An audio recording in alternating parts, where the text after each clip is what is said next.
Olá pessoal, tudo bem? Então, 25 de fevereiro, vamos começar o perguntão. Posso investir no Tesouro Direto para o meu filho? Sim, o Tesouro disponibiliza uma série de títulos com o nome Educa Mais, que são voltados para a educação do filho. Quais corretores poderia usar? Bom, então, você vai ali no Tesouro Direto, naquela partezinha superior da tela que fica rodando os banners. Espera passar ali o do Educa Mais, seleciona, entra ali, tem toda a explicação. É bem fácil, bem tranquilo, dá para fazer a conta no nome do menor, dá para inclusive fazer com que outros familiares contribuam para essa conta. Quem investe no IPCA principal é considerado investidor ou rentista? Pergunto porque alguns canais estão descendo a lenha nos rentistas. Olha, não dá bola, viu? Isso aí é irrelevante. Isso aí é irrelevante, tá? Quem investe no Tesouro IPCA, no Selic, enfim, é investidor, tá? E as pessoas fazem de tudo para tentar nos afastar do Tesouro Direto. E chamar os investidores do Tesouro Direto sob uma maneira pejorativa de rentistas, ou de rentismo e tal, e tem até autores famosos, né, que fazem isso, adoram encher a boca e chamar todos os investidores do Tesouro Direto de rentistas. Isso aí, pessoal, é para nos atrapalhar, é para nos tirar do bom caminho e ficar dependente das publicações deles. Então não dê bola, tá? Quem investe no Tesouro Direto, qualquer título, é investidor, tá? Rentismo é uma tentativa de nos depreciar. Não ligue para isso. Comprei o Pré-29 em novembro de 22 a R$ 453 e taxa de 13,8. Estou analisando aqui se resgatá-lo agora para comprar o Pré-32 nas taxas atuais ao preço de 394 seria interessante ou não.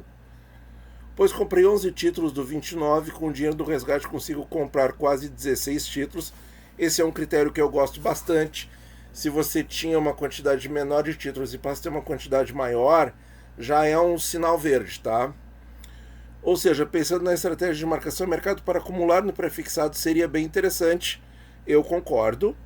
Fazendo um cálculo aqui, coloquei 5 mil nesse pré-29, se aplico no pré-32 em quase 10 anos, o capital seria quase 3,18 vezes. Acho que é uma margem bem confortável quando comparado ao risco da inflação.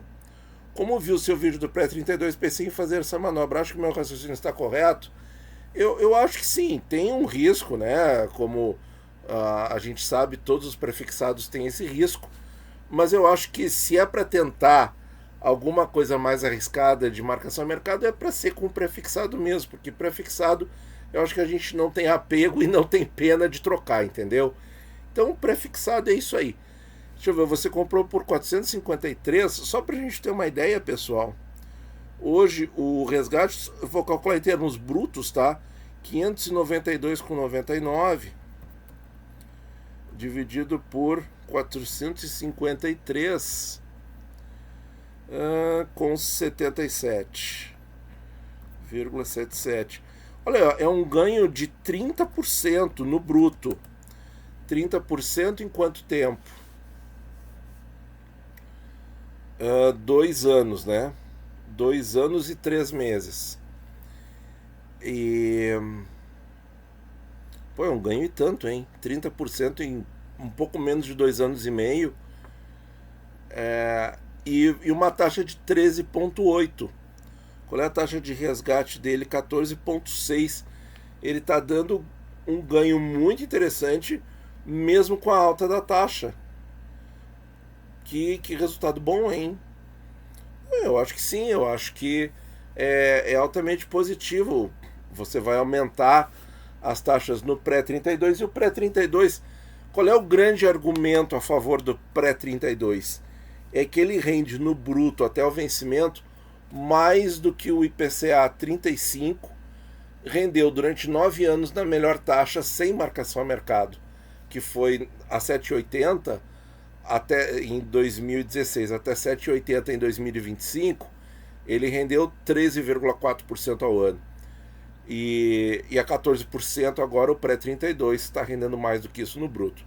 Mas ele não garante a inflação futura, né?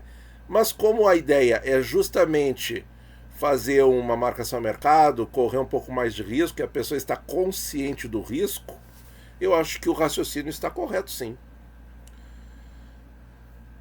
Muito bem. Natan, o Tesouro IPCA de longo prazo realmente protege o poder de compra, considerando que, se o dólar se valoriza frente ao real, isso pressiona os preços internos, mas o IPCA pode não refletir essa alta de forma proporcional.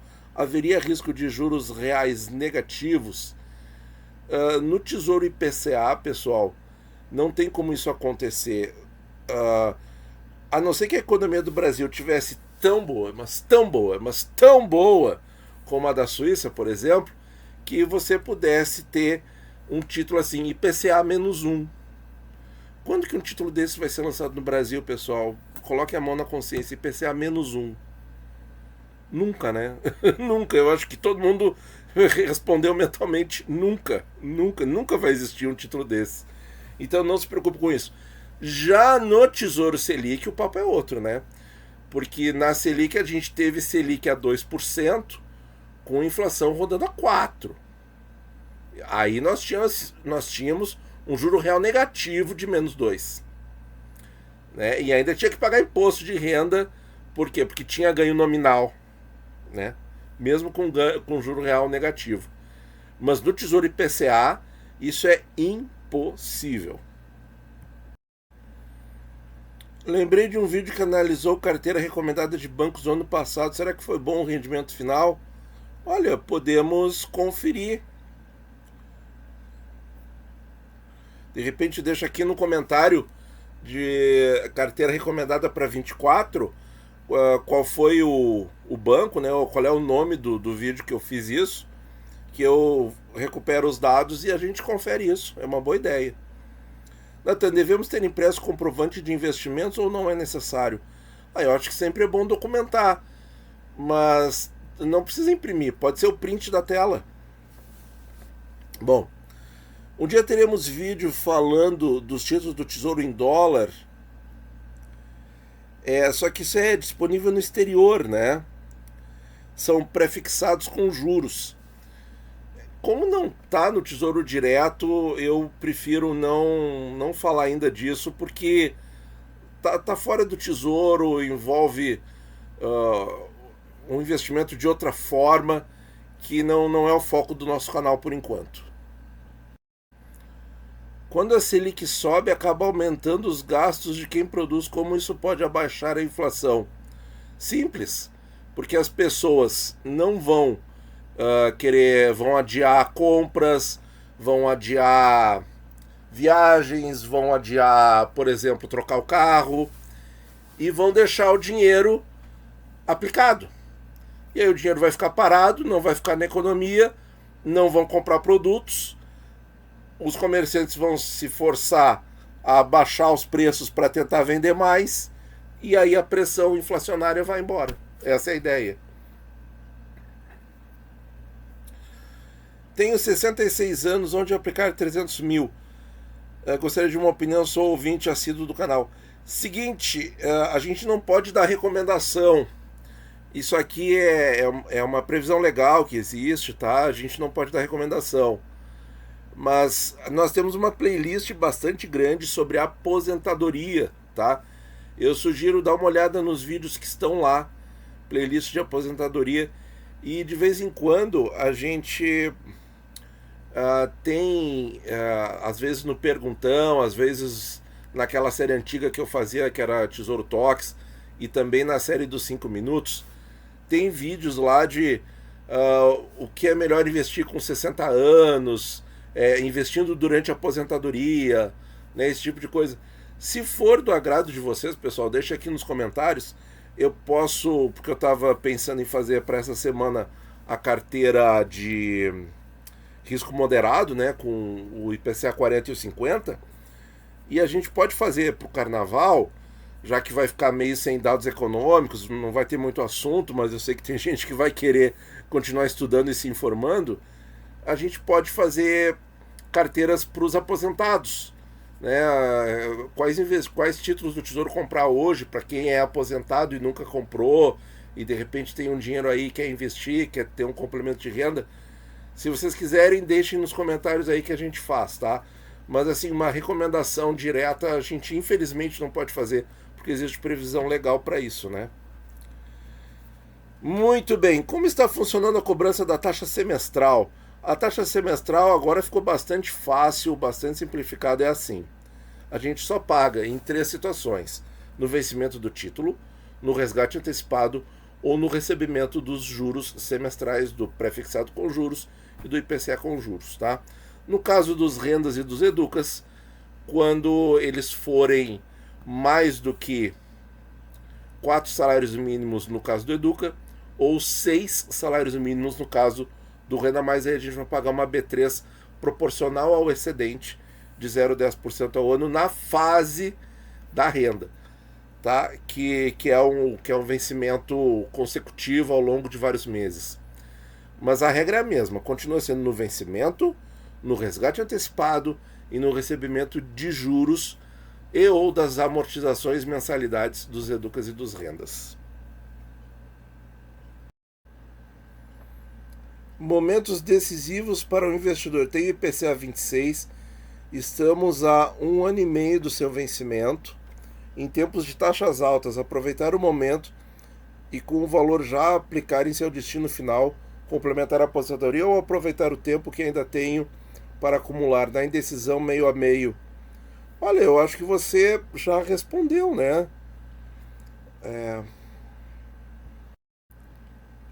Não só na indecisão, mas também pela questão de não sacrificar uma estratégia em detrimento de outra de maneira total. Faz ali um meio termo, né? Um meio a meio sempre vai melhor do que radicalizar num ponto de vista só, né? Porque a gente não sabe como é que vai estar o Brasil, como é que vão estar as taxas em agosto de 26. Que vocês já perceberam, pessoal, muitos já comentaram aqui, tanto o IPCA principal 26, e isso foi falado muitas vezes aqui na área de comentários do canal, e o IPCA com juros 26, ambos vencem ali às vésperas da eleição presidencial de 2026. Então, como é que vão estar as taxas naqueles dias, semanas, meses, pessoal? Eu acho que nem Deus sabe. Qual título é melhor para fluxo de caixa, IPCA com juros ou Educa? Olha, depende. A questão é que o Educa, ele não é um fluxo de caixa puro, né, de juros. Ele é um fluxo de caixa de juros misturado com amortização. E é por um período de tempo curto, 5 anos. Então ele não tem um acúmulo muito grande. Já o IPCA com juros, ele vai de 10 a 35 anos hoje em dia. Ano passado era 10 até 30 anos, porque nós tínhamos o 35 e o 55. Agora nós temos o 35 e o 50. Então são 10 a 35 anos. Muito mais tempo de acúmulo e um fluxo que permite muito mais reinvestimento. Já o Educa são só 5 anos. Então, sob esse critério, tempo, né, eu preferiria o IPCA com juros. Se você me fizesse a pergunta no tocante ao renda mais, que pagaria por 20 anos e teria um tempo, que aí você pode ter um tempo curto, de 5 anos como o 30, e um tempo super longo como o 65 com 40 anos, aí eu diria que é a gosto do freguês. E em alguns cenários o renda mais talvez fosse preferível. Mas a questão do IPCA com juros que eu vejo é que ele tem 2 pontos muito fortes. É que ele preserva o patrimônio e ele começa a te pagar em menos de 12 meses da compra. Quer dizer, se não for no mesmo ano que você comprou, digamos que você compra em dezembro, ou que você compra em setembro um IPCA de ano par, né? Comprou os 60 em setembro. Aí vai ter que esperar até fevereiro do outro ano para receber, mas é num prazo inferior a 12 meses, né? Quer dizer, você vai acabar recebendo sempre em 6 meses ou menos, o que é muito, muito positivo, né? Você começa a receber quase que imediatamente. Já no Educa e no Renda a gente vai ter um prazo aí para esperar, que a gente pode programar, mas é um prazo sempre maior do que 6 meses. Como assegurar o recebimento do salário mínimo pelo Renda Mais, presente futuramente? Você quer receber um salário mínimo no líquido? Olha, isso aí é quase impossível. Por quê? Porque o salário mínimo ele tem um rendimento, um reajuste, melhor dizendo, um reajuste que tem sido, na maioria dos anos, acima da inflação. E ele é reajustado acima da inflação do IPC, o Índice de Preço ao Consumidor. Né? Não é ao consumidor amplo, é ao consumidor. É um pouquinho diferente, tá? Muda ali meio pontinho, alguma coisa assim, nem isso. Como a gente não sabe o quanto que o governo federal vai dar de aumento acima da inflação em cada ano no salário mínimo, fica muito difícil fazer com que o Renda Mais consiga ter esse plus todos os anos ao longo de 20 anos. É quase que impossível. A gente poderia calcular para que a gente tivesse uma renda crescendo, por exemplo, 2,5% acima da inflação, 3%, 1%, que aí seriam títulos a mais, né? Mas fora isso não daria para adivinhar. Mas a fórmula seria nós termos um número a mais de títulos que, diluídos ao longo do tempo, representassem esse, por exemplo, 2,5% a mais por ano. Você vai ter que ter um X a mais de títulos que você vai ter que comprar, além do plano do próprio salário mínimo, né? Então seria isso. Mas é muito difícil adivinhar quando um governo vai dar 3%, outro vai dar 1%, e aí a gente fica sem ter como seguir direitinho isso paralelamente, né? Tem uma conta digital que rende 105% do CDI. Vale a pena sacar o rendimento mensal e comprar um IPCA longo? Olha, depende dos seus planos, né? Depende dos seus planos. O Tesouro IPCA, você já entende a dinâmica, você já entende a marcação a mercado, você entende os riscos envolvidos. Essa pergunta foi feita em janeiro ainda, quando não tinha tido a troca dos títulos do rol. Como é que foi a troca dos títulos para você? Você achou que foi, assim, uma coisa muito grave? Te deixou completamente desorientado? Ou você conseguiu encarar numa boa? Sabe que esse processo é natural, que o Tesouro vai tentando empurrar mais para frente a sua dívida, vai tentando arrolar, né, para mais prazos, e que isso, na verdade, para quem pode ter mais tempo, é muito bom, porque olha o que o IPCA principal 50 é hoje em dia, né? Um título incrível, né? Então, se você já tem um nível bom de conhecimento para entender tudo que eu estou falando aqui, eu acho que você deve investir sim. Eu acho que é um investimento muito melhor que o CDI, muito melhor que o Selic. Mas é o investidor que tem que entender isso e tem que partir dele essa clareza. E não de alguém que está falando na internet, entendeu? Por quê? Porque o meu investimento eu sei o que eu faço. Você tem que saber o seu, né? Esse é o grande X da questão, né? E agora, pessoal, para encerrar, eu uso minha reserva de emergência no conceito avançada.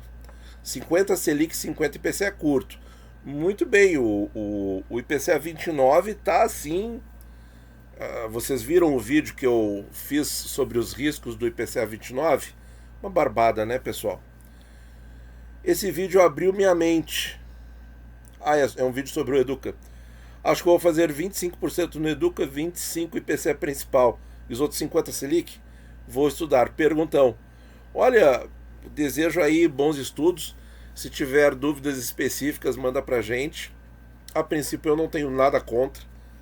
E esse fluxo do Educa, quando começar a cair na conta, você vai para o prazo seguinte do Educa, né? Aí você vai definir se vai ser do ano seguinte, se vai ser dos próximos 5 anos seguintes, ou se você vai colocar para o final desse PCA principal. Aí você vai decidir. Aí na hora você vai ter um probleminha aí para descascar, mas eu acho que a ideia é muito boa. É isso aí, pessoal. Hoje então um perguntão mais curto. Não tivemos tantas perguntas novas assim. Acho que o pessoal tá mais tranquilo aí com a quedinha das taxas, né? Dá para respirar mais aliviado. Então, muito obrigado por ouvir e bons investimentos a todos.